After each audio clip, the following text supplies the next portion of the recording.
benches over here, which these folks seem to be refusing to sit on.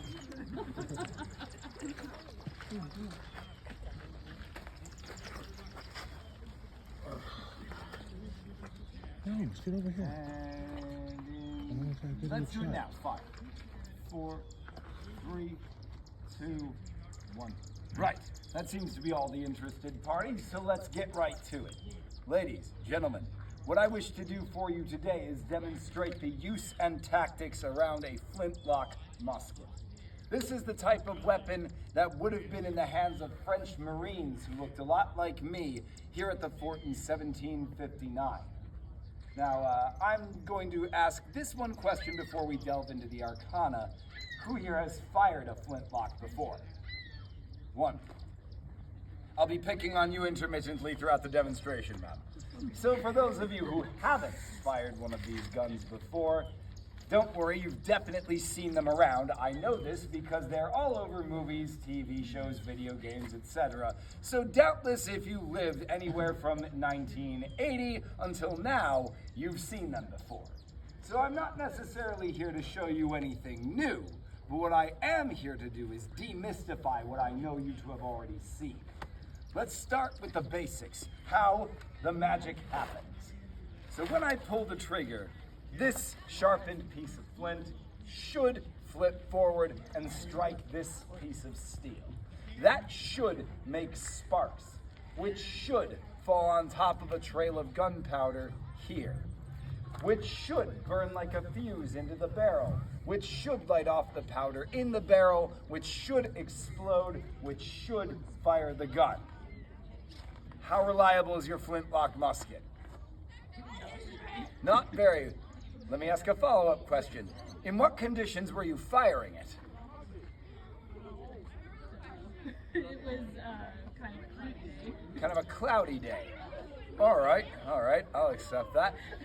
Ladies and gentlemen, the reason I say should and the reason that I am leading the witness is because any form of extreme weather will cause this gun not to work properly. Not only that, but any degree of poor maintenance, accidental user error, or equipment failure could also cause the gun to stop working. So I'm not blaming you entirely.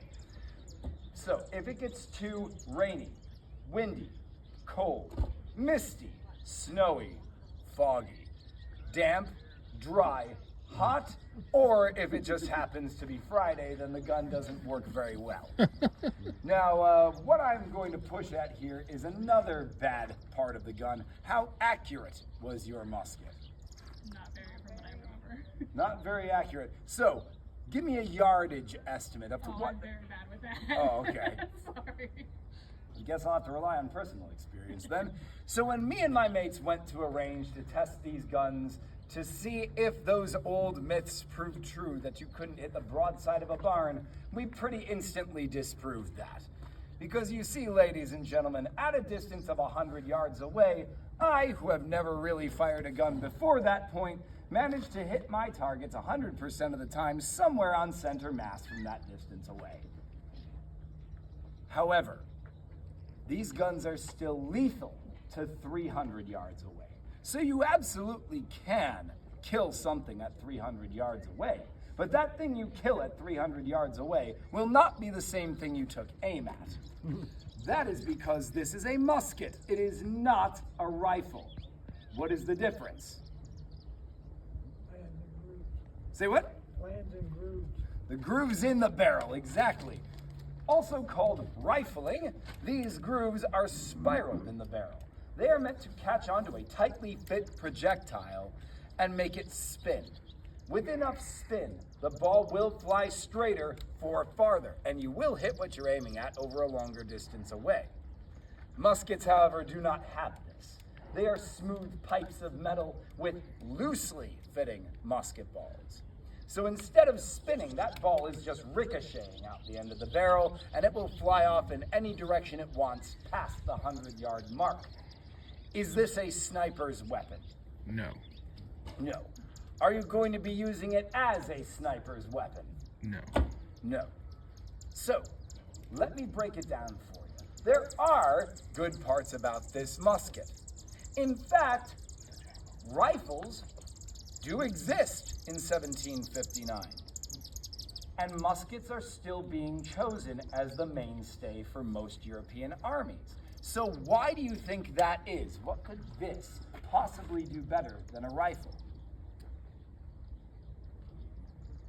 Kill at close range? Rifles can kill at close range too.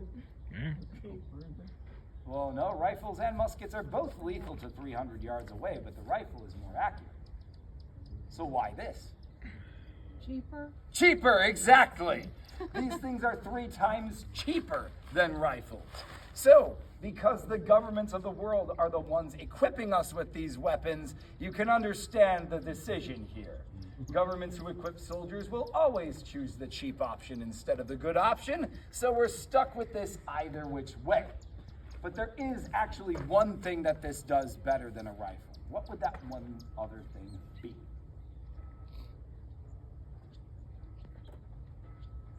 Attach a bayonet? You can attach a bayonet to a rifle, albeit a different kind. Was it quicker to reload? There we go. Muskets are quicker to reload. These can be loaded once every 15 seconds. Compare that to the 60-second load time of the rifle. You have yourself something that is 3 times as numerous and 4 times faster. So, what we are dealing with here is essentially the 18th century assault weapon, to use layman's terms with it. We are focused not on that single accurate long-range shot, but rather what we are focused on is shooting as much lead as humanly possible in the shortest time humanly possible with as many across the widest area possible. So demonstration-wise, I might not be able to hit those 2 over there on the wall by the tree with a shot from my musket at this distance away, but I guarantee you, if I gave each and every one of you a musket, and we all lined up shoulder to shoulder across the width of the fort right here, and we all fired at them at the same time every 15 seconds, accuracy will not matter. One of you is going to hit those targets. The rest of us are going to make the area around those targets that much more dangerous for everybody else. So, once more, speed and quantity and width of the battle line are what matter here. Accuracy is right out. So let me show you what this looks like on a one-man scale. I'm going to reach into my cartridge pouch and extract a cartridge, a tube of paper containing a pre-measured amount of gunpowder and a small lead musket ball. I tear that open with my teeth. I pour a little powder into the side of the weapon. The rest of the powder and the musket ball and the paper will all go down the barrel of the gun. I then ram that all down using this enclosed ramrod, and with that being done, musket ball is secure at the bottom of the weapon. I'm not going to lose it if I point downhill, and the weapon is now loaded. We can initiate our first attempt. In 3, 2, 1.